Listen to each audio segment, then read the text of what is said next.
Can you hear us, Matt? Yep, I can hear you all right. Can you hear me all right? Yep. Okay. I'll just mute myself and wait till you guys get to the agenda item. Great, thanks.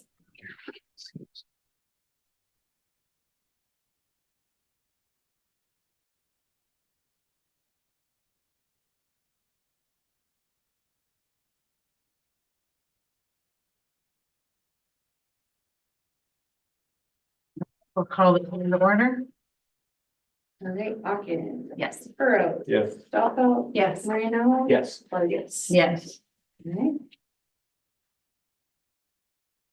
There has been kind of a late amendment request to amend the agenda for the resignation of high school ELA teacher. I'll make a motion to amend the agenda. Second. All those in favor? Aye. Aye. I'll also make a motion to approve the amended agenda. Second. Second. All right, all in favor? Aye. Aye. All right, this is a time when community members can make public comments to the board. Please be aware that the board cannot comment on anything that is said during this time. This is the only time in the agenda reserved for a public comment. Please limit your comments to 4 minutes. Okay, and now we're on to central administration. No fundraising requests, and then all of the overnight trips. They're just information for the board. At all high school volleyball team going to some various camps throughout the summer. Yeah, it looks like they're speeding right in the heading right in. Yeah. Already volleyball season. I was like, oh my goodness. Yeah. There's no questions on those. The next is consideration of sealed bids with Matt. All right. Good evening, board. I'm going to share my screen. I think you might have a electronic or printed copy of this stuff as well, if Abby gave you one, but I will share my screen here and go through this packet of information. So hold on just a moment.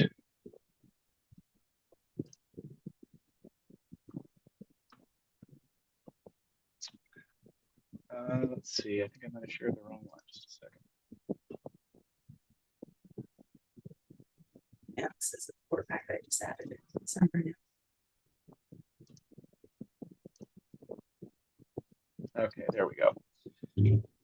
So first of all, good evening. I've met some of you before, but it's been a while since I've been to the district in person. So my name is Matt Gillespie from Piper Sandler in Des Moines. And I hope you're aware that we were taking bids this afternoon for the sale of sales tax revenue bonds. So that's what this packet is about. There's quite a few pages in here. We're not really going to go over every single page and not in some of them not in great detail. A lot of it's just informational for you. But I am going to go through a few of the pages, explain kind of the bigger picture stuff. I did have a discussion this afternoon with your staff, and I'm comfortable that Abby and Sean understand the mechanics and what's happening. So I'll go through it a little bit more quickly for you guys, since I know you have other items on your agenda as well. However, that doesn't mean you can't ask questions and shouldn't ask questions. Definitely, I can speak as long as you guys need to, but we'll hold the questions until I get done speaking, and then I'll open it up for questions. Once you don't have questions anymore, then I'm going to just lead you through the resolution. But before we do that, I want to go over this packet. This first page you see here, the report of sale. At the top of the page in the heading, there are a couple of things I want to point out. First of all, we originally asked the bidders to bid on $10,975,000 of principal. And then once we receive the bids and know what the best bid is and what the structure of that bid is, we're able to adjust the principal to match the cost of the project or expected cost of the project, et cetera. And what happened is that there's a very large premium being paid, which we'll see on another page in a moment. So that allowed the district to actually reduce the amount of principal that you'd be issuing to $10,825,000 rather than $10,975,000, and still fund the same size project. Also in this heading, you see that it notes S&P, that's Standard & Poor's. So that's one of the two larger rating agencies in the United States. We did take your issue to Standard & Poor's about a month ago. Their analysts interviewed your staff, again, your SBO and superintendent, looked at several years of audits, et cetera. And they take that to a committee where the committee votes and they just determine to assign an A+ rating to the district's sales tax bonds. That rating itself is about as high as most school districts in Iowa would get. A few districts can get one notch higher, but most would be in the A or A+ range. This is the A+, so the higher of those two. But then the winning bidder actually just determined, to use bond insurance. That's something that's just made available for some issues on some days, not always, not something that the district gets to choose, not something that Piper gets to choose. And they offer that insurance to cover bond and principal and interest payments in the event that the district couldn't make them. And this particular bidder did choose to use that insurance. So that's where you see this AA rating or double A. So that's two notches above the A+. It would go A+ and then double A minus and then double A where the insurance company's rating is. So the winning bidder actually takes some of the fee that they charge the district and pay that to the insurance company in order to utilize their rating. In theory, it's intended to buy down the interest rates, sort of like paying points when you have a mortgage. It's somewhat equivalent to that. But you can see here the interest rates and the yields. These interest rates in the shorter end, you see 8% and 7% and even 6%. Those are quite high, as we would be very common to see 5, maybe into the 6% range right now. So this is a little bit higher, but there was a trade-off in that just means that they pay you a larger premium. And in the end, you'll see again on another page that it worked out to be not quite equivalent, but pretty equivalent to what my original estimate was to begin with. But it's this yield that you see in this column, the first one here beginning with 3.46. It's that yield that is really kind of more important, and also what we can compare apples to apples with, a municipality that issued bonds today versus yesterday versus a week ago and 6 months ago, et cetera. And how did they compare, which we will see on another page in just a moment. So the winning bidder there, Robert W. Baird and Company in Milwaukee. Some of you might have heard of that firm. It's probably the more well-known of the firms that typically bid in Iowa. They do have offices in Iowa. They have brokerage offices, and I believe they have naming rights as well to one of the athletic stadiums in Milwaukee. So some of you might have heard of that firm. There was this only one bid, which that in and of itself is actually the most unusual of all the things that happened today surrounding your particular transaction. For sales tax bonds, we don't get as many bids as we would for general obligation bonds that are backed by property taxes, but we still would usually get more than one. It would usually kind of be in the 2 to 4 range. And today only one bidder was bidding. That doesn't necessarily mean that there was only one firm involved. We don't always know that. It could be that some of the other firms that do commonly bid, they might have joined together with this firm and into what's called a syndicate, or basically a partnership. So sometimes they can be competitors, but sometimes they can be partners. So in this case, it could be that they just kind of, those other 2 or 3 that commonly bid, join together with Baird into a syndicate. That could happen as well. But we don't always know that because they don't have to tell us. They just have to tell us who the winning syndicate leader is, and whether they tell us more or not, we don't know. If you go to the next page, for those of you that are looking at your own copy, or you can look here on my screen, hopefully, this is showing you the sources and uses. So where's the money coming from, and what's the money going to be used for?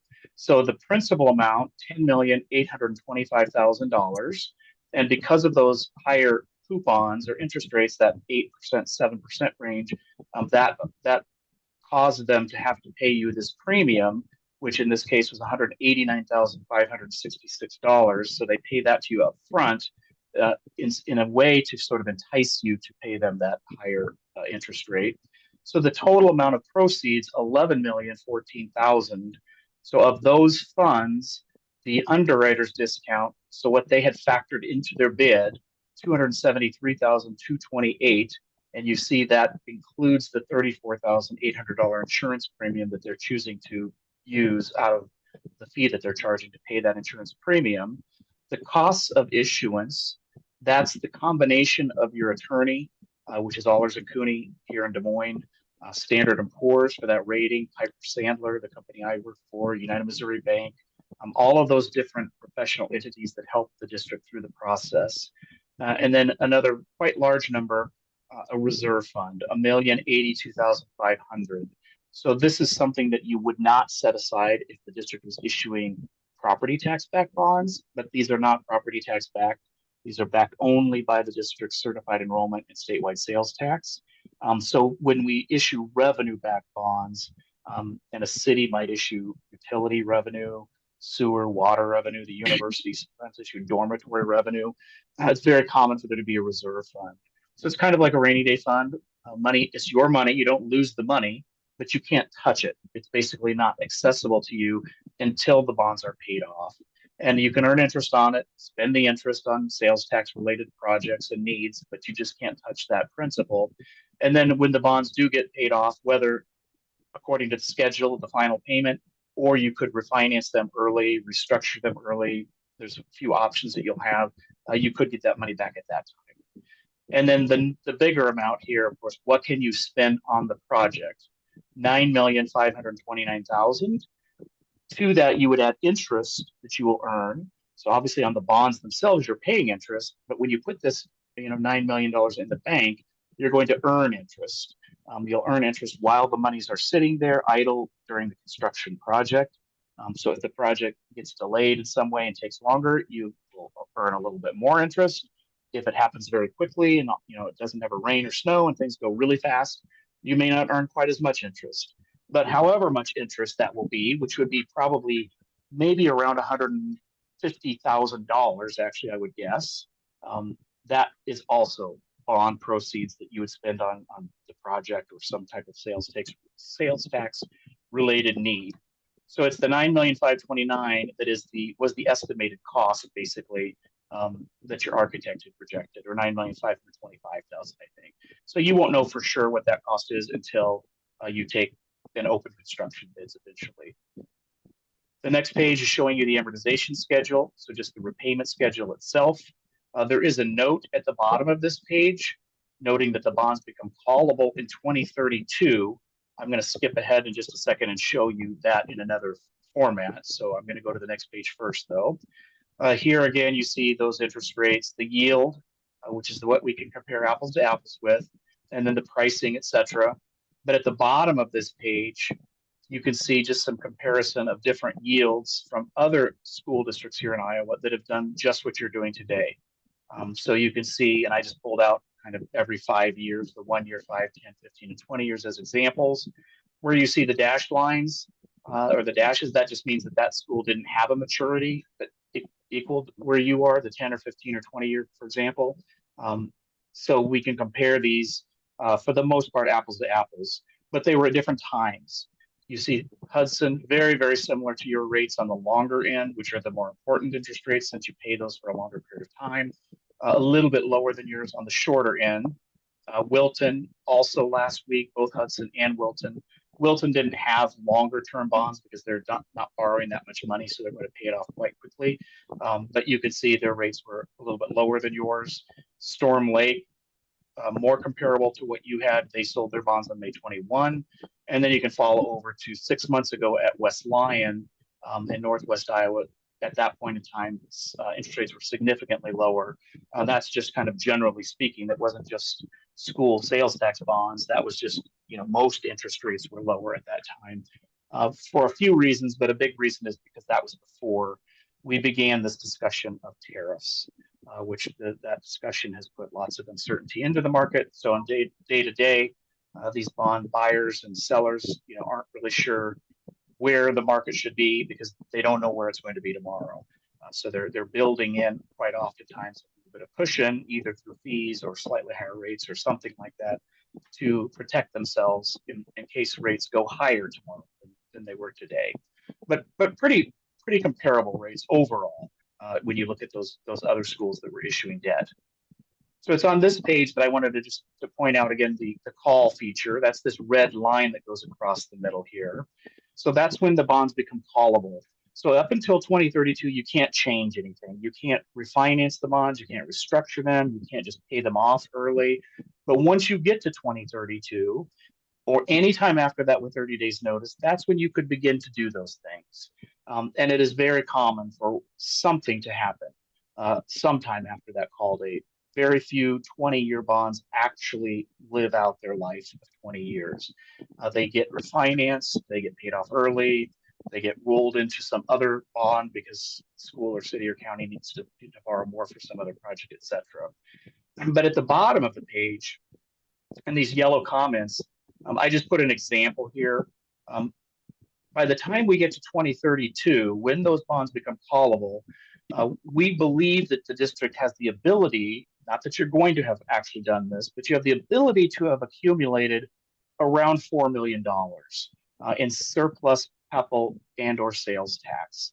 So that's even after you've made the payments on these bonds, the existing bonds you have already, bought in the school buses and the technology, those kind of routine things that you do year to year. We build in those things into the cash flow. But even above and beyond those things, it appears that you could possibly have the capacity to have saved about $4 million. Again, you might not do that because you might go out and have a $4 million project that you want to fund, which is perfectly fine. But if you were to choose to use $4 million in 2032 to call or prepay these 4 longest maturities of the bonds, so you paid all of this principal off, not in 2042, 43, 44, and 45, but you paid all of it off in 2032, of course, you would stop paying interest on that principal amount. And by doing that, you can see here in this comment, you would actually save $1,933,000 in interest. So that's something that future school boards might have the option to do. If you happen to be still on the school board, 8 years from now, that's something that you could be contemplating. It's an option, not necessarily, a certain thing. Also, the other smaller box here, although the interest rates are a little bit higher than what I had been using in my estimates and what we would have expected, because of that, there was that premium, and that meant that the principal amount is lower. So you're paying a little bit higher interest rate, but on a lower amount of principal.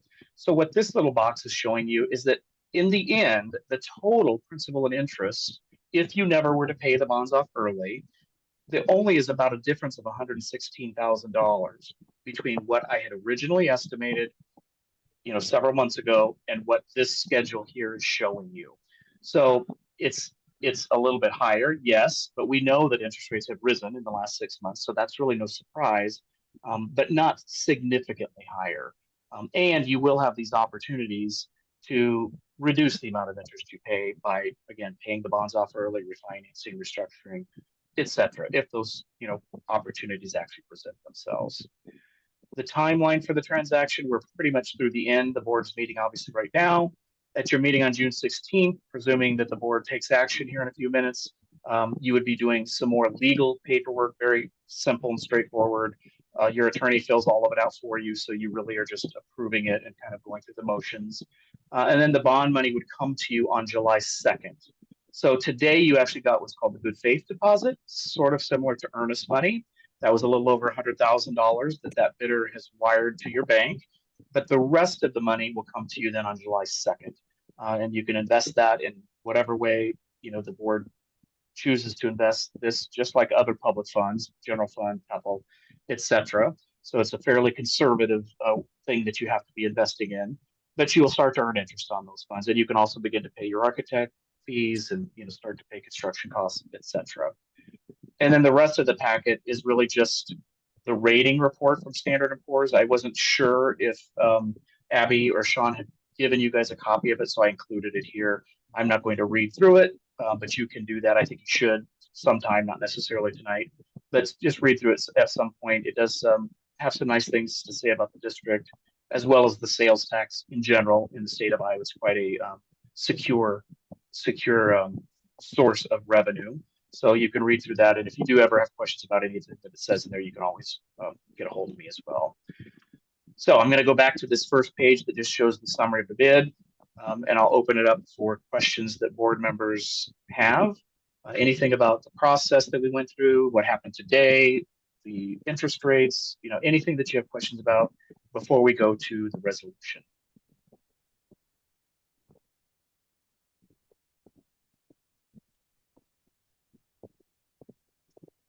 Sounds pretty quiet.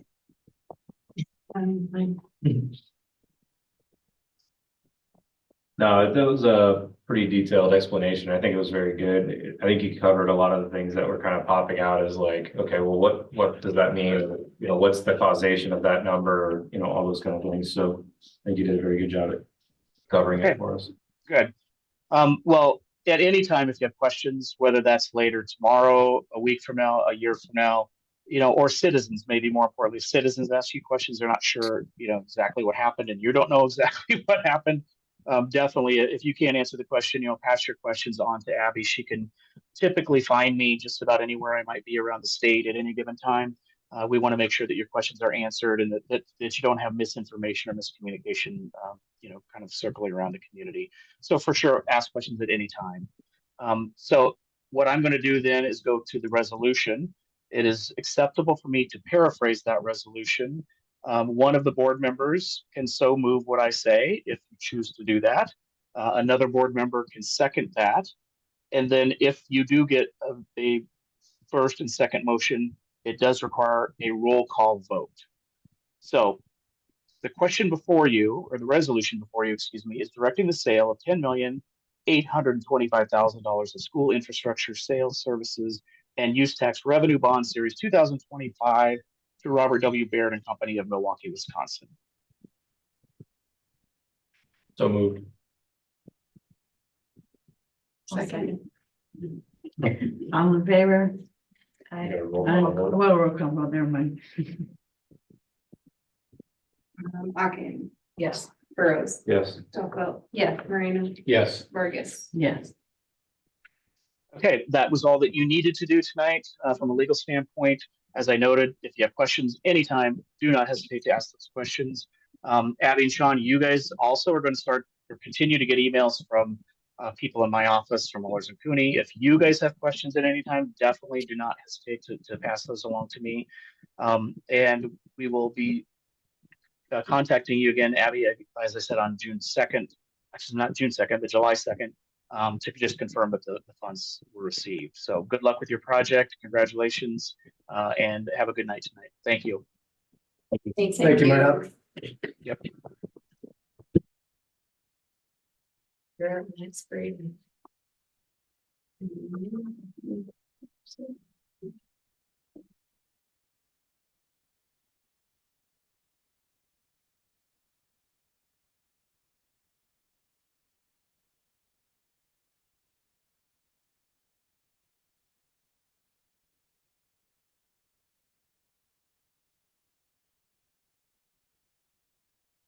You just go down to the next slide.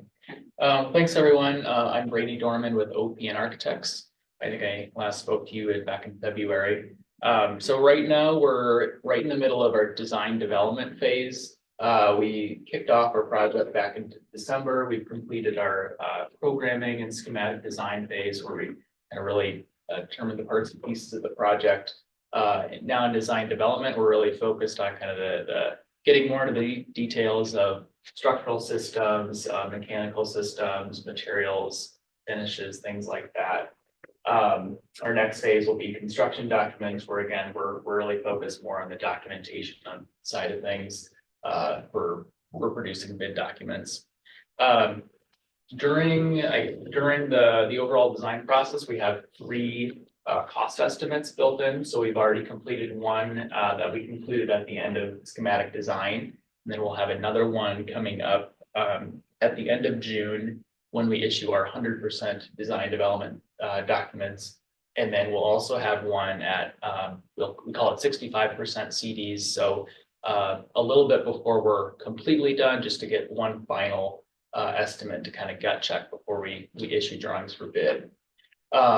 So timeline wise, yeah, we're looking to bid out documents in September, early September, with construction starting potentially in beginning of October. And then that schematic design cost estimate, it did come in right around 9.5 million. So we're a little bit above our 9 million construction budget target. At this point, our recommendation is just continue developing the current design with the building size and scope as it is. At the earlier phase, there's a lot of information not not yet determined, not yet designed. So that estimate has a lot of contingency built into it, just given those unknowns. So as we continue to develop the documents and the design, the next stages of estimating will have lower contingencies, just as we have more details for them to base that on. So here's our current floor plan. It's a little small to see, but we have the primary area of the building is the large turf area, so kind of that big area on the left. So on the left side, you have the first floor plan. The turf area, it's a full width football field, and then 40 yards long. And then above that, we have an elevated running track. And then on the first floor, kind of to the left side, or excuse me, the right side, on the first floor, it's really more service functions. So we have restrooms, team room, locker room for officials, trainer room, then mechanical storage. Then we also have space there for golf practice, with room for 2 golf simulator bays. And then up on the second level, up on the right side there, that's really just a big open space with areas we have space for 3 full-length batting cages and then a large weight training space down on the lower right-hand corner. Sean, are we still gonna keep the other weight room, or was that gonna maybe become? I think that's gonna convert more to wrestling, if I remember correctly. Oh, okay. I didn't know if we They're a needed little tight on classroom. wrestling space. there, Oh, so, okay. Yeah. For girls. Yeah, yeah, I mean, I've seen them try to wrestle in that room, yeah, I can see how we're tight. So here's an exterior view of the current design progress, looking from the southeast. So we're planning to do a pre-engineered metal building structure system for the overall shell of the building, working with our structural engineer and some pre-engineered metal building manufacturers determine that's probably the most cost-effective way to go to get the large open space that was desired for the practice turf. So really kind of trying to drive that efficiency with using standard parts and pieces of the pre-engineered metal building system, and then kind of focusing our design energy on this front portion facing the east and then south towards the athletic fields. So in this corner, we have a large expanse of glass that kind of encompasses the two main entrances, and then alternative material, kind of looking at masonry, but still looking at different materials there for sort of a signage branding opportunity on that lower portion there.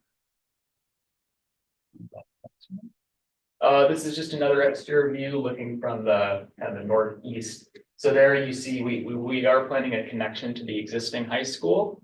Right now, the way the kind of the site works, the first and second level of the new building, it's basically splitting the difference between the high school. So the high school will kind of be right in the middle. So this connection here, that will accommodate an elevator and stairs to kind of mediate those different levels. From as far as the exterior material, we're still looking at what that may be, but most likely some kind of metal panel cladding. This here is the view as you're walking in from the main entrance on the east. So it's centered right on that practice turf. So you can see potential opportunities for logos, branding. You can see the structural system. Generally, that'll be mostly exposed given the size of the space. And then you can also see the elevated track surrounding the field.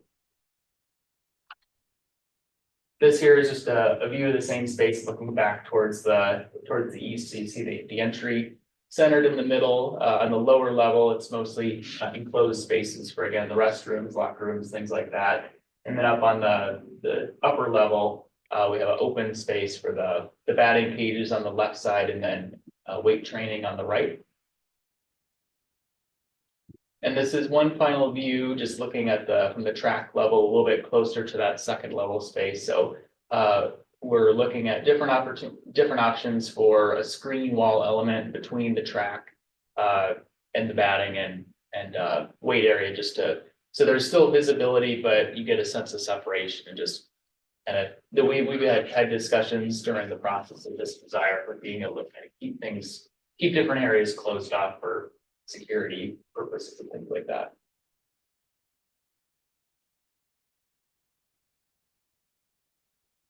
I don't know if I'm allowed to answer any questions or. Yeah, absolutely. The only question, or I guess maybe the major question I have is in terms of sound dampening, what's the intent there? Obviously, there's gonna be, you know, band practices and all the things happening at once and baseball bats going and like, what's the plan for that? Yeah, so with the pre-engineered metal building system, so most of the insulation, it almost looks like a bag in the wall. I don't know if you guys have been to like Costco and Coralville or something like that, but that certainly has some acoustical qualities. And then just looking at the other materials of the like the field turf, that would have some acoustical abilities. Obviously, there will still be a lot of hard surfaces, so that's something we're still looking into if it needs additional measures to address that.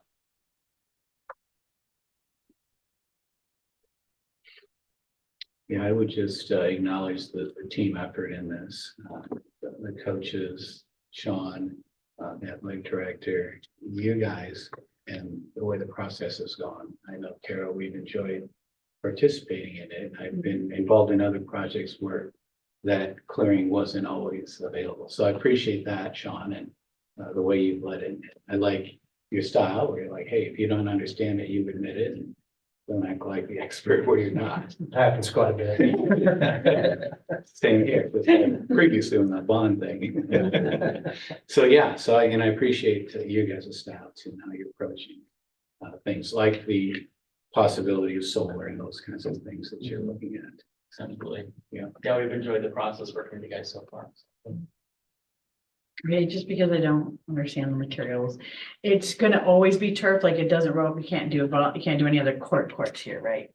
That's just gonna be, I'm just checking, Yeah. okay.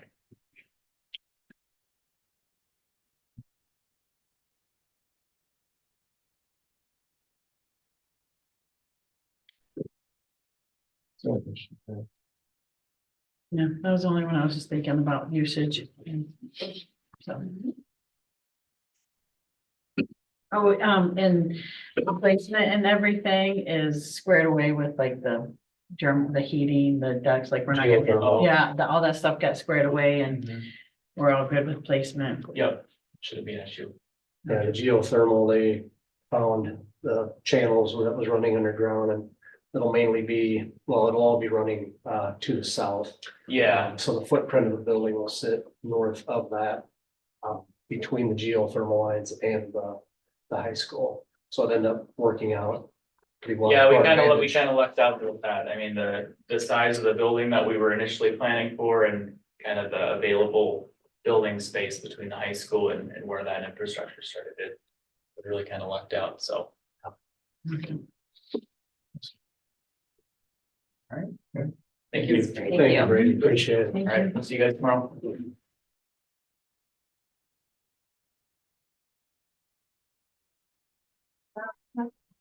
The next one is middle school.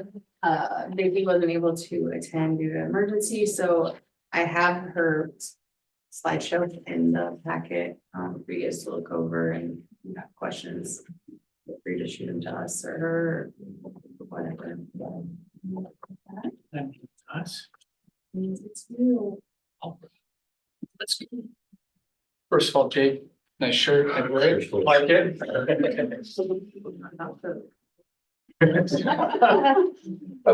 get like it. I wear something I wear. So I'm not sure if that's a good thing for you. But so we are excited to talk with you. We're excited to talk to you a little bit, just like these two wonderful people on there, about everything that we have been working on this year data-wise. So a little bit with what we'll talk about is we're going to go through a lot of different data, 5 different parts. You can go to 2 slides ahead. So we'll talk about ELPA 21. We'll talk about our emergent bilinguals, special ed data, grade level, and then overall building data. But with that, we need to take a minute to acknowledge every single person on this page, as well as those who aren't on this page because they didn't get their picture taken on picture day.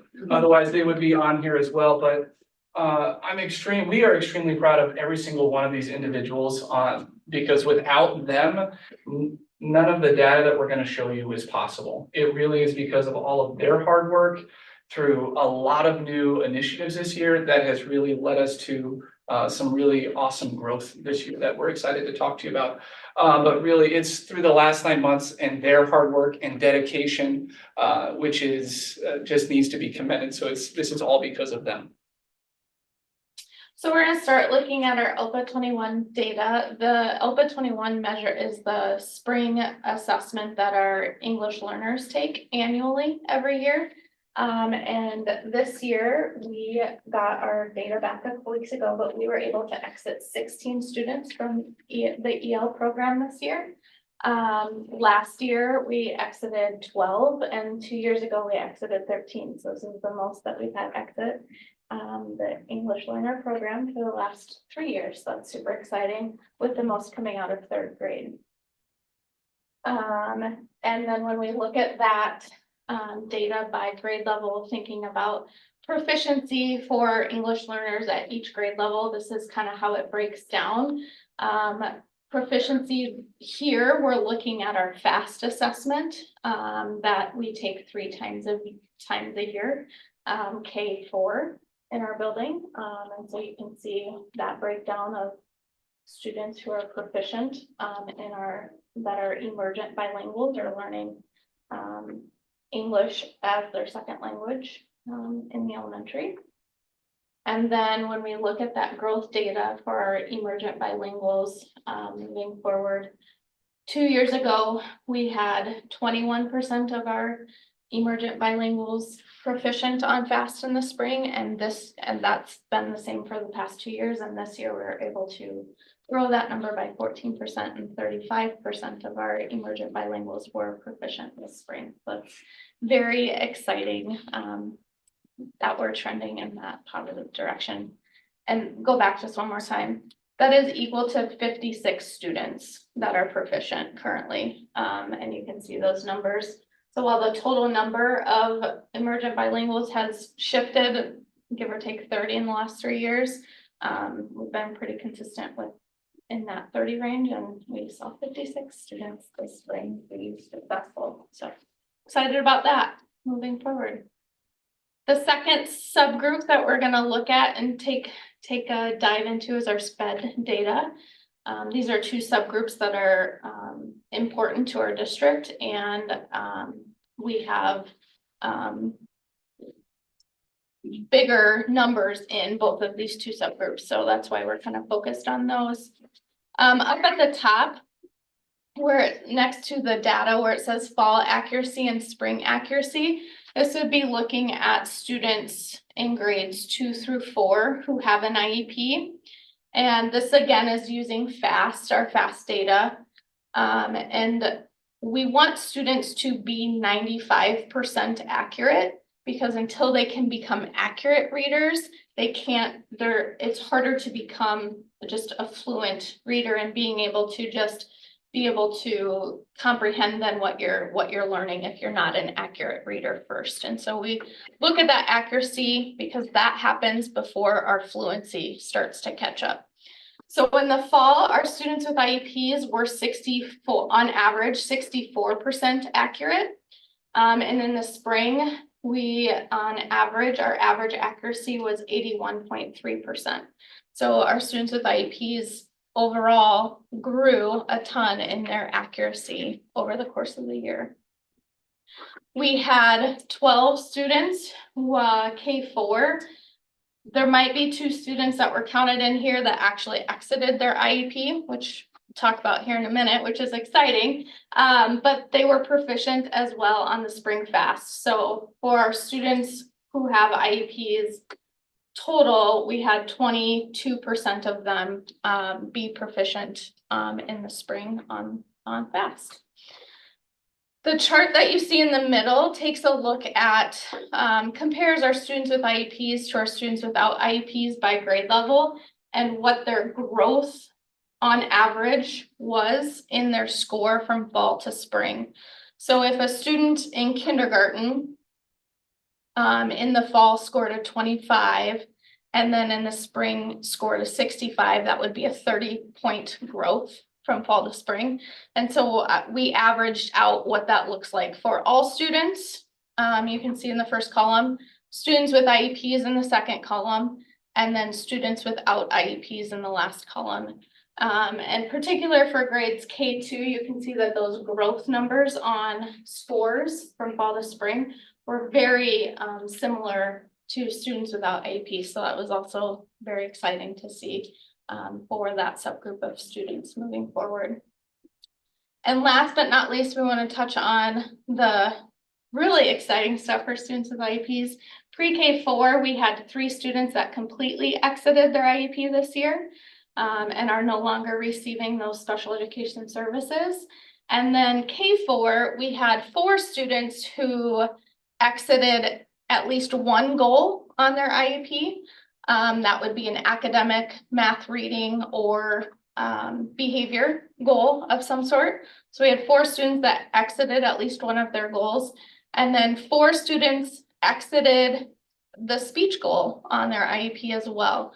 3 of those, 1 exited altogether, does not have any sort of speech services. And then the other 3 have exited the goal, so they don't have any of that direct support anymore, but they will still have consultative support if needed in the coming calendar year. So that is our SPED data. Preschool data. So our preschool data really took a look at 3 different subsets of tests that our preschool teachers give. The uppercase letters, lowercase letters, and then letter sounds. The lighter color in each column, so for the 1, 2, or 3, is from the winter. The darker column is the spring result. So just a couple of things that we want to point out is that the sounds they needed in the spring were higher than what they needed to reach also in the winter. So even though that number, that percentage decreased a little bit, the mark for the spring got a little bit higher for them as well. So that shifts a little bit in preschool, just so you're aware of that as you're looking through this data as well. And there's no fall data because they assume students are coming in with not knowing anything in So preschool. yeah. But they start at winter time after there's been some instruction happening. Okay, so this is preschool without our students that are only half day. And you can see that if you shift back to the last slide, it does adjust ever so slightly. And so you'll hear all of our preschool teachers often advocating, yes, we want you here full day.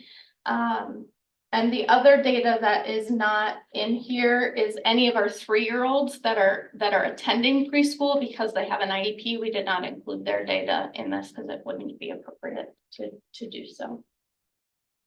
And then the last, we have our half-day preschoolers. So we have 12 students that leave, 4-year-olds that leave at 11 o'clock every day. And this is how their data broke them. So with that, we get into kindergarten. And so breaking this down a little bit, so we've got our English and Spanish. We took out winter, so it's easier to see a year's worth of growth. And so what I noticed about this data is both Spanish and English have the same amount of percentage of students where we want them to be, which is awesome. Now they did fall a little bit from fall to spring, and that's the equivalent of 2 students. And so, but with that, one of the things that we discussed with teachers today is that is 20 points higher than where kindergartners ended last year. So last year, kindergartners ended 34%. This year, they ended at 54%. And then we often talk about kids being bubble kids, or kids that are right there on the cusp of getting to where we want them to be. And so we had 16 kids in kindergarten that were within 5 points of being where we wanted them to be. So if we would have got them to that point, we just needed a little more time, we would have had 76% of our kindergartners where they needed to be. And there were 6 within 5 in Spanish, and that would have taken us to 72%. In first grade, we had, it's a little bit, in first grade, we also had some great growth there from 28 to 41 and 20 to 23. But again, with those bubble kids, we had just a few kids that were almost there that we worked really hard with, just came up a tad short, which is okay. But looking at those numbers, which is really exciting as well. In second grade, we get a little bit of different data with that. And so English, we went up 5% and we dropped in Spanish. But then when we're looking at those bubble kids, we get that percentage too. But one of the things that I also want to point out about, and I thought I put it, oh, it's on the next slide. I'll get to it. So if we go to the next slide, the one thing I want to point out is we start talking more about that accuracy that Dawn had brought up. Because we don't have that in kindergarten and first grade because there are 4 different subtests. In second, third, and fourth grade, there is only one test. It's correct words per minute and how many of those you get right, the percentage. And the goal is, again, 95% or greater. So when we look at these numbers, we had 31 and 39% of our second graders that were reading 95% accurate or better at the beginning of the year. And then that jumped up to 73 and 59, knowing that we have to have that accuracy come before the rate, which is extremely important. And then you can see when that average for all second graders, where they were from 57 to 89% accurate and 67 to 90.8. So really made some great growth on that, the accuracy within second grade. Third and fourth grade is probably my favorite data to look at because these are the 2 grade levels that have had our new materials for 2 years. Everyone else has only had it for 1 year. And they started last year. We started on this slow rollout of CKLA and Caminos, which is based in the science of reading. And so they had it in second and third grade. This year we added kindergarten, first and fourth. So those third and fourth graders had it last year and are getting it again this year. And we saw the biggest growth in these 2 grade levels. So 17% in English, we had 2% in Spanish, but we definitely could have gotten a whole lot higher with some of those bubble kids as well. But when you look at that accuracy, the accuracy gets really awesome on the next slide we had 78 and 64% of our kids reading 95% accurate or better. And then our average at 92 and 91 and making some really great growth there too. And in fourth grade, we had 14% growth from 42 to 56 and then 31 to 42. So the biggest growth in Spanish came in fourth grade this year. And then again, if we include our bubble kids, you can see where we are at. So one of the things with that though is on the next slide, there's a nice quote that I'm just going to have you guys look at here real fast and read to yourself.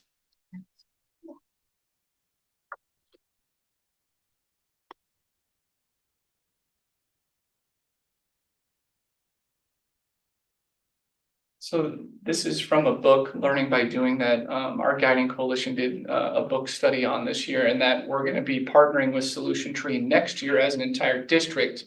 That this book is more or less the holy grail to them at Solution Tree when it comes to professional learning communities.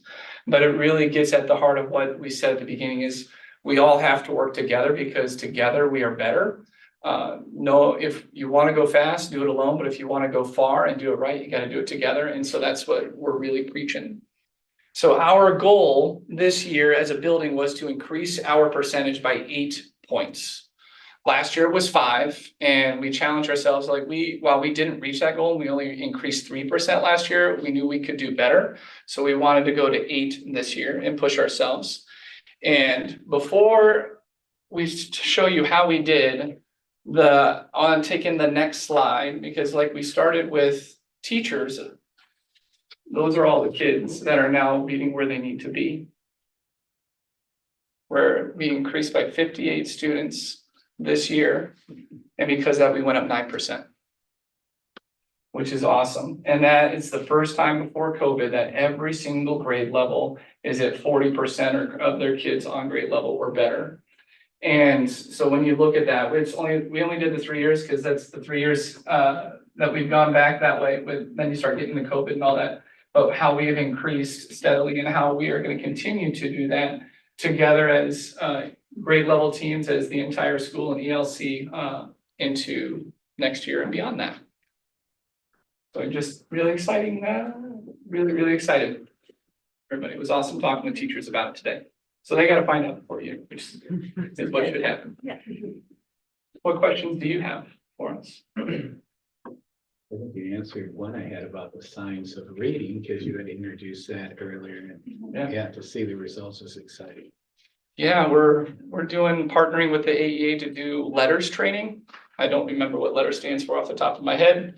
I'm looking at her because she was at the AEA and I will, but it really what it is it's a 4-day program that we're having our EL teachers, our title teachers, and our special ed teachers go through this year that increases their capacity in their understanding of how we learn how to read and process that information, because there's been a lot of information over the years and new research that we have, and that's not just because I didn't teach the science of reading when I was teaching. I did the best that I could with what I knew at that time, 15 years ago when I first started. But you get better, just like doctors. Once there's more research and you know better, you adjust your strategies, you adjust how you are doing something so that you can better meet the needs of the people in front of you. Is bubble kid one of your terms, or is that a technical term from? It's it's not a technical term. It's definitely not a technical term. Research. No, I've used that in all the other districts that I've been into. I don't know where it came from, but it's one of those, yeah. Any other questions? Yeah. When you talk about average accuracy, are you talking about that they read a sentence correctly or the meaning of the word correctly? What do you mean by accuracy? Reading the word correctly, so Just when, pronouncing it correctly or knowing what it means? no, pronouncing it correctly, so being able to decode as you're going through the passage accurately. So if there's a sentence in front of you and it has 8 words in it and a student mispronounces 2 of the 8 words, that would be, you would have 6 out of 8 then that you pronounced correctly, which would give you, trying to do the math in my head. 75%. Thanks, 75% accurate is how that would be figured. So if you're stumbling over what you're trying to read, then you're not able to focus on the comprehension of what the word means. You're trying to figure out how to actually say the word. So once you know how to say that word and can decode it, then you can start understanding the meaning behind it, and then put together all of those meanings to get that comprehension and have those higher level skills. That's why it's really important in kindergarten and first grade to understand, to work on decoding, to work on phonics and phonemic awareness. So and then second grade is that bridge. So when you get to third grade, it's really reading to learn instead of learning to read in that K-1-2 time, which is why the first graders and kindergartners were so impacted by COVID, because they missed all of that really good instruction. And you saw the effects of that ripple for a long time after that, because they were playing catch up. I mean, I guess I guess it's good to exit students, but I worry that, that 4th grade exit kids from like an IEP. What if something else comes along? What if some comprehension comes up later? Cause my daughter she has a 504 and I keep it all the way through college, just because, she's fine. She's gonna graduate, but what if something happened? What if she struggled? How was I to know that if you exit them? I think that is a valid concern, and we have this conversation with parents when we are exiting students from an IEP that, right now they're where we need them to be and that they've closed that grade level gap, but it's not that we'll just let them flounder if something else comes up, right? We would have to start that evaluation process and figure out, is it because of a disability that is getting in the way of moving forward, but they're not left hanging out to dry, right? We would still have our intervention time. We would still have supports there for students if needed, and they would obviously be on a list of kids that we still need to be aware of and watch how they're doing to make sure that they're able to be successful moving forward. And same to your point with the 504 is all those that often happens is you have accommodations in an IEP. The ones you see the most time and a half on tests, small, or with smaller group for testing, things like that. All of those you can then take out if they graduate from their IP and they're meeting those goals, which is great. Then you can put that into a 504 and still have those accommodations to help them be successful. They're just not having that individualized instruction from that special ed teacher in a very, so there's other things to it as well, but the bigger things are those two. Yeah, I mean, at least if you have a 504 IP plan, you have documentation though too. Because if you're complete accident, then you won't have documentation. And you'd have to be reevaluated all of that. Right. And that old IEP does stay in that student's file, so those are things that you can continue to look at after the fact. So even if, let's say, 3 years down the road, we're struggling again, that you can look at that and use that as well to help with making some adjustments and informed decisions. Any other questions? All right. I just want to say, that's been a heavy lift for them, and the teachers have put a lot of hard work, very, very hard work, into, the last couple of years, of really changing some of their practices, pedagogy, and how they approach, some of their instruction, and we know teachers are the number one factor in student success, but right close behind are the principals, and so that's a huge, it's contributed also to the work of Kirk and Dawn in leading that campus and leading those things, really giving their teachers the support and encouragement, and sometimes that gentle nudge. And it's not always easy for them, and so I appreciate their efforts. And it's awesome when you see data like this, you see growth across the board, and that's all you can ask for. That's what you want. That's kind of so we got to sustain that and keep that moving forward. But awesome job to you too. Thank you. Yeah, and I would also even tack on the fact of moving buildings too, adds just another layer of difficulty. Yeah, So we don't have to do that again. It's fine. we'll put that on pause. Yeah, I appreciate From that. now here. Yeah, that was, yep. Thank you very much. Thank you. All right, the next thing is good news. We have a Head Start agreement for next year. The agreements included in the packet. So this is a renewal of our services with Community Action of Eastern Iowa. For those low income students that qualify for Head Start.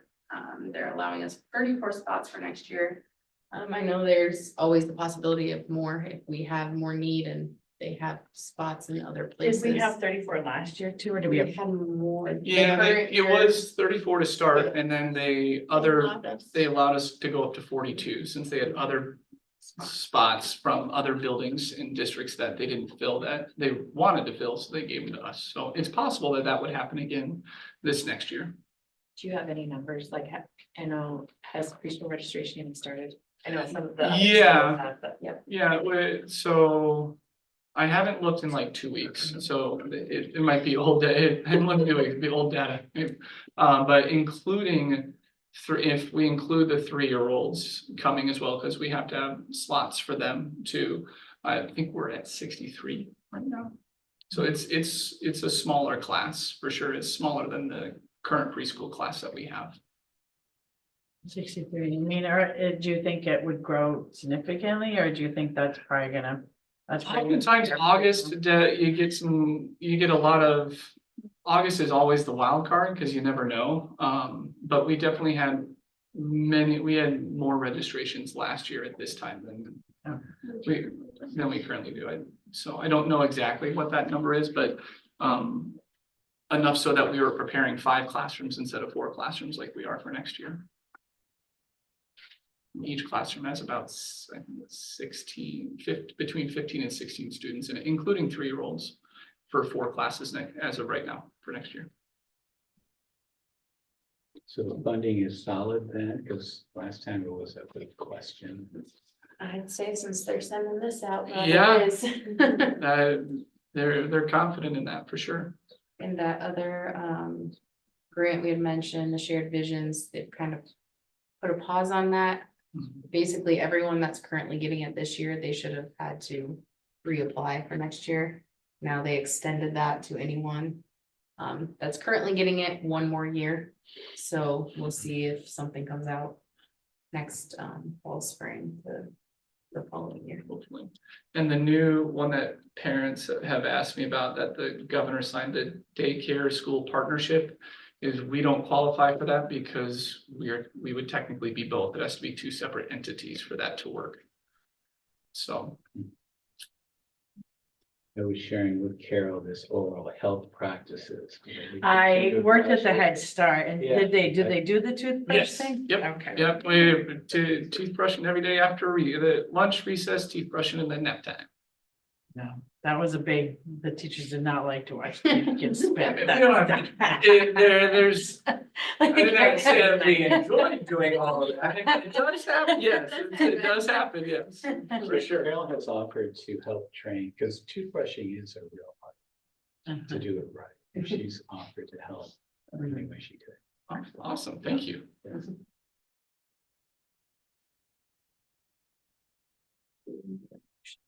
Make a motion. I'll second. And then I'd be all in favor. Right? And then, So the next item is this AEA transfer state funding. So basically, our local Mississippi Bend AEA is asking us to sign this agreement. Previously, money, we had to record basically a cash receipt and a flow out of money from state aid to the AEAs monthly, but we never actually saw the cash. It was just kind of on our books.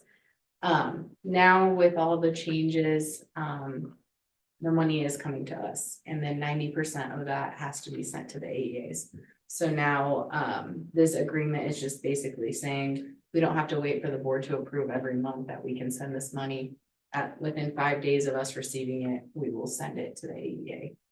So just kind of gets a process going, so no holdups on our end or their end, get the money. And they're doing this with every district in our region, and I'm sure every AEA is They said doing it's it. a state mandated Yeah. agreement that they have to have the district sign these. I don't know what, Yeah, we have to give them the money regardless, so. yeah, I think the AEA wants a little confirmation that, so they know when they're gonna get the money, because that's how they function, so. I'll make a motion to approve the AAA transfer of state funds. I'll second. all in favor? Aye. Okay. All right, the next thing is the Storm Protection Fund 28-year agreement. In the packet. Pull up the presentation they've shared.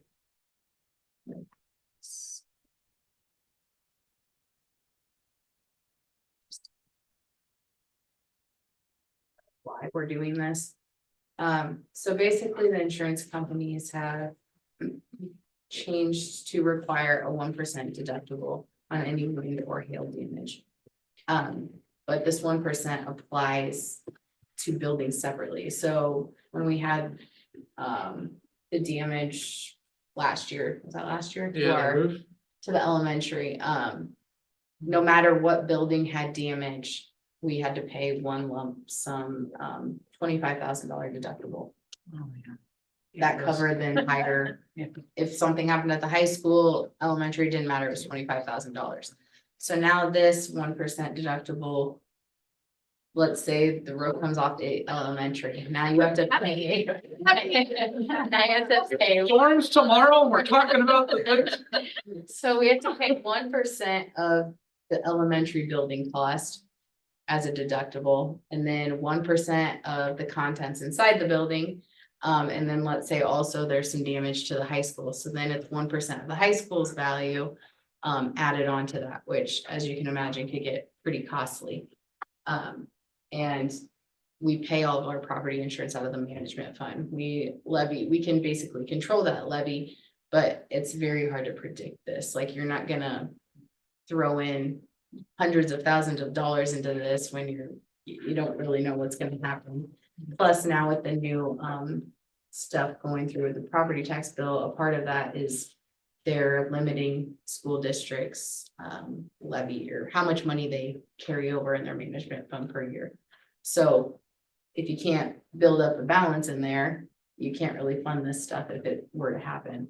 So now all the school districts, not all, but a good portion of school districts in Iowa are coming together to have this 28E agreement where we're basically making our own insurance to help prevent that. So this is kind of what I talked about, the claim example. So you're looking at, I mean, those are some very expensive buildings, but at a larger school, $890,000, 1% deductible right there. There's no way we could just pay that out from our management fund. So these were kind of the options they went through, and there is some buy down insurance. Build rely on our own ones, which we see might not work, and then cross fingers and hope for the best.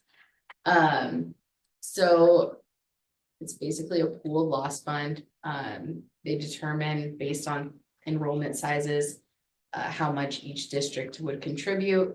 I want to say ours was around 30,000 that we would, and then as that builds up, that could be reduced. There's nothing that or prevents us from leaving. There's no like fees or anything like that. So, and it's only for schools that are going to be in this.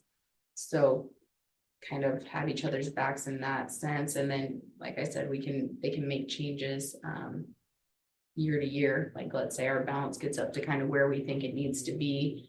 And so maybe we don't contribute as much that year, but it's just kind of that safety net for this. And let's hope we don't have those crazy storms, but it's been crazy few years, yeah. Well, I think we can count on this crazy years of weather. Yeah. Yeah, right. I Absolutely. feel like every year there's. Right, so they kind of go through what they want their loss fund at and their protection, and that based on, history, what we would need in there. We would hope that not everybody would need it all at the same time. So you just submit like your like losses to them, or like how is it? Yeah, so if determined? something were to happen, then Do they yeah, have we like a would- board or? they'll have a board, and it'll be comprised of people from different districts. They want to have some big districts, some small districts, have a good mix.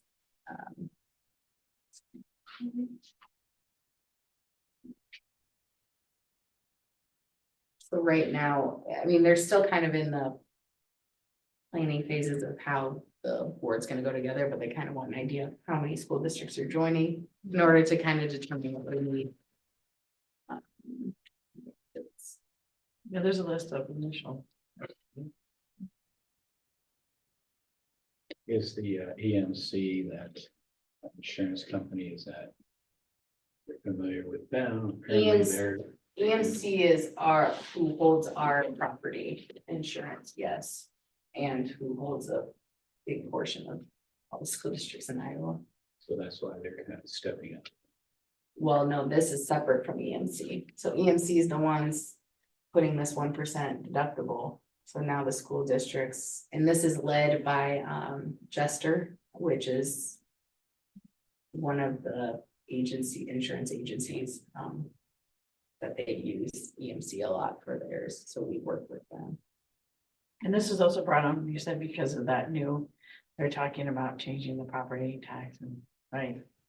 I mean, that had a little part to do because they know if they're gonna limit our management funds, we can't build up a balance there, then, that takes away another way to combat the 1% deductible.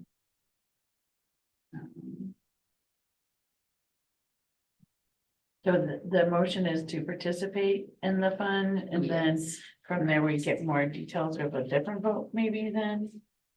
Yes, this is basically the actual 20 agreement to, yeah, be part of this, basically a way to that we're creating insurance Okay. internally outside of an insurance agency. And once it's like ratified and all that, then we would get another review Yeah, to formally join the Yeah, 20 there's- cohort yeah, or not, yeah. there's documents in here. I mean, this is basically saying we're going to be a part of it. We haven't gotten like our invoice or whatever to join, but that'll be brought to you guys to Maybe approve. another board for you to be on, Sean. Yeah, right. This is, it's a tough one, right? Because if you have another derecho come through or some severe major weather event and you're having to pay 1%, you have a 1% deductible, that's a huge deductible. It could be $200,000, $300,000, $400,000 that you're paying out of your management fund, when normally it would have been 25,000. Or before, it probably would have even been less. And we've all seen that, right? There's people now getting dropped from their insurance for various things. 100%. All insurance is going up, especially wind and hail, and that's what this is. And so they're trying to come up with a way. How can we help districts, just do this risk pool just to help them cover basically your insurance for your deductible. So that you're not all of a sudden.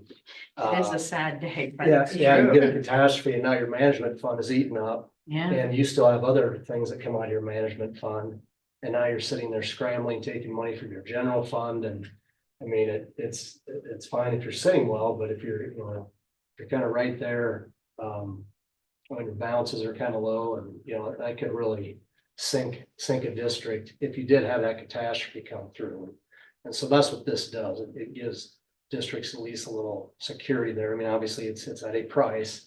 But 25 or 30, whatever it ends up being for our district versus, potentially $200,000, $300,000, $400,000. In the major, in catastrophic event, it's quite a difference. And so that's what we both sat in those webinars. Abby's been quite involved in learning about that as well. And as you can tell, and so just trying to figure out, it's just, you want to take that risk? You want to leave it all to management fund or have a little security here, have a little assistance should something happen? I'll make a motion. I'll second. All in favor? Aye. I go with the roll call vote, right? Yes. Yes. Okay, Yes. Burrows, Yes. sorry, Gotfeld, yes, Moreno. Yeah. Cardigan. Yes. No, a lot of roll call votes today, no? The next three are all first reading of board policies, and this is the first time that they're being reviewed within our new board policy software, so they're all included in that one PDF in the board packet. Are the changes the ones mandated from the state or are they? Yeah. Yes. there's, Yeah, 100 through 106 is just we got to the end, so basically we're starting from the beginning to go through, because we have to review all policies within a 5-year time.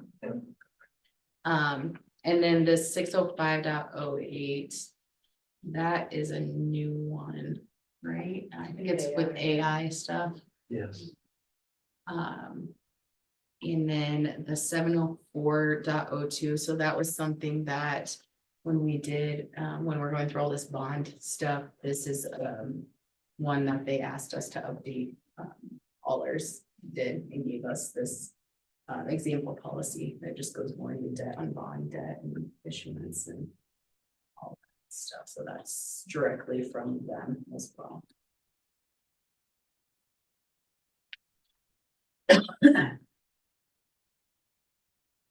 We'll have second readings of all of those. The next board That's meeting. good. So, There's a lot. There's a lot. yeah, so if there's. Yeah, I anything- was reading through it and I'm like, oh, it's a good thing it's only first because I'm barely getting through.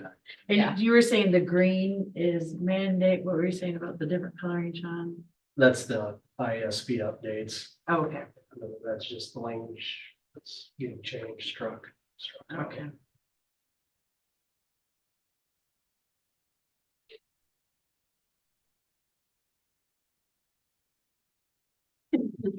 Now just slowly. Only 55 to go.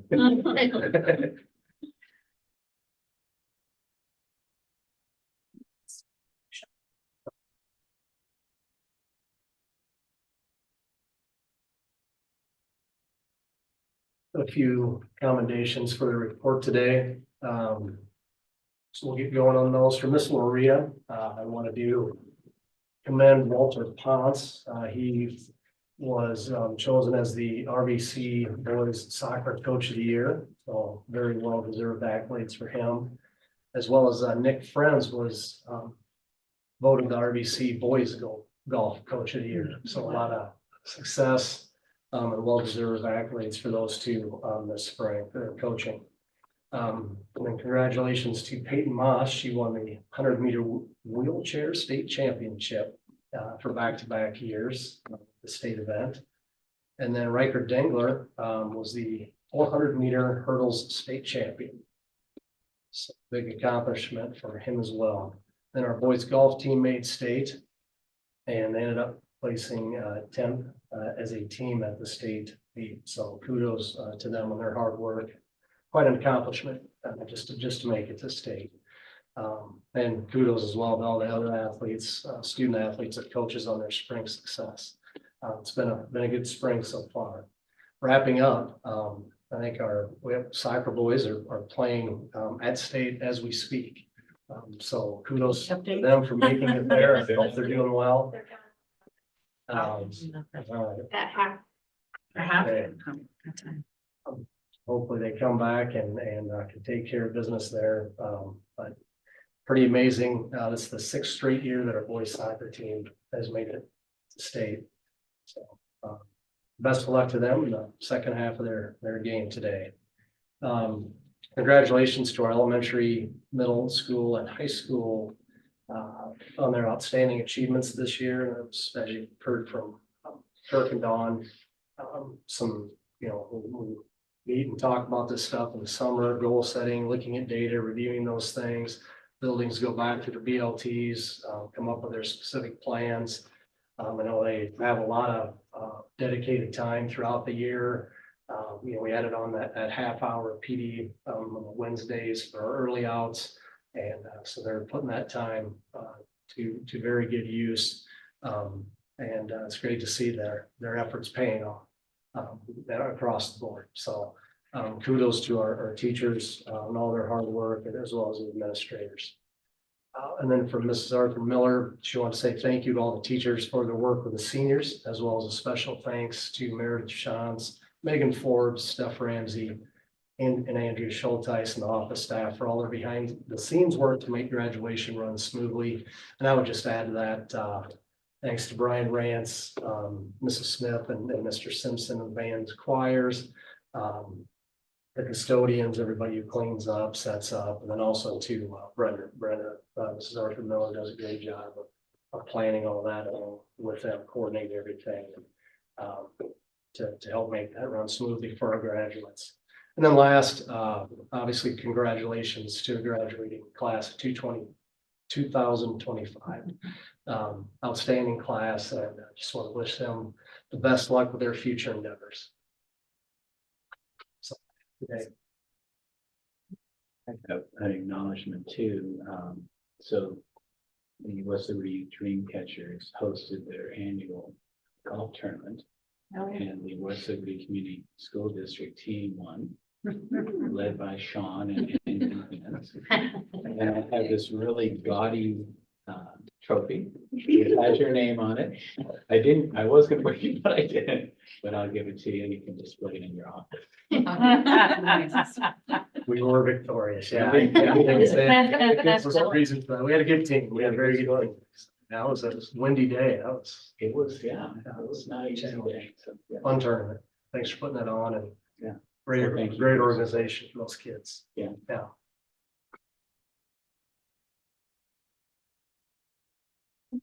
Personnel, a couple resignations, one that we added there for the amendment. I high school English teacher, and then new hires are high school summer school teachers. And then, Madison McIntosh, fifth grade social studies science teacher. I'll make a motion to approve. I'll second. Okay. Aye. All right, so our next meeting is Monday, June 16th at 6, and we'll do the second read, which might take us a while to get through all the second readings. And then we will have the superintendent evaluation. I did send out the materials, and those were right materials, right, Sean? And then, so we'll go through that at the next meeting. So a motion to adjourn, I think. I make a motion. Okay, Second. all right. I mean.